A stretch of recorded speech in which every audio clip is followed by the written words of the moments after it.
Aglaonema ചെടികൾ മഴയത്ത് വയ്ക്കാതെ ഇവയെ മഴയിൽ നിന്നും അല്പം മാറ്റി വയ്ക്കുക. ഒത്തിരി മഴ കൊണ്ട് അവയുടെ ചട്ടികളിൽ വെള്ളം നിറഞ്ഞു കഴിഞ്ഞാൽ അഗ്ലോണിമ ചെടികൾ നശിച്ചു പോകും. നഴ്സറികളിൽ പലതരത്തിലുള്ള അഗ്ലോണിമകളുണ്ട്. നല്ല വിലയുള്ള അഗ്ലോണിമകളും നമ്മുടെ വീടുകളിലൊക്കെ നമുക്ക് വില കൊടുത്ത് വാങ്ങി നിർത്താം.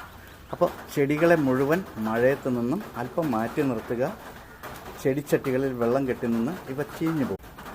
ഇത്തരം അഗ്ലോണിമകൾ നമ്മൾ മഴയത്ത് വെച്ച് കഴിഞ്ഞാൽ വെള്ളം മുഴുവൻ വാർന്നു പോകാതിരിക്കും. അപ്പോൾ ചെടി അഴുകി തണ്ട് ചീഞ്ഞു പോകും. ചില അഗ്ലോണിമകൾ തണ്ട് ഉറപ്പുള്ളതിനാൽ അവ ലേശം മഴ കൊണ്ടാലും മഴയത്തിരുന്നാലും വലിയ പ്രശ്നമില്ലാത്തതും ഉണ്ട്. ഇതൊരു കോമൺ ടൈപ്പ് അഗ്ലോണിമയാണ്. ഞാൻ ചെടിച്ചട്ടിയിലല്ലാതെ മണ്ണിൽ വെച്ചിരിക്കുകയാണ്. മഴ കൊണ്ടാലും വലിയ പ്രശ്നമില്ല. അഗ്ലോണിമ ലിപ്സ്റ്റിക്ക് ഇവയെ നമുക്ക് വളരെ എളുപ്പത്തിൽ വളർത്തിയെടുക്കാം.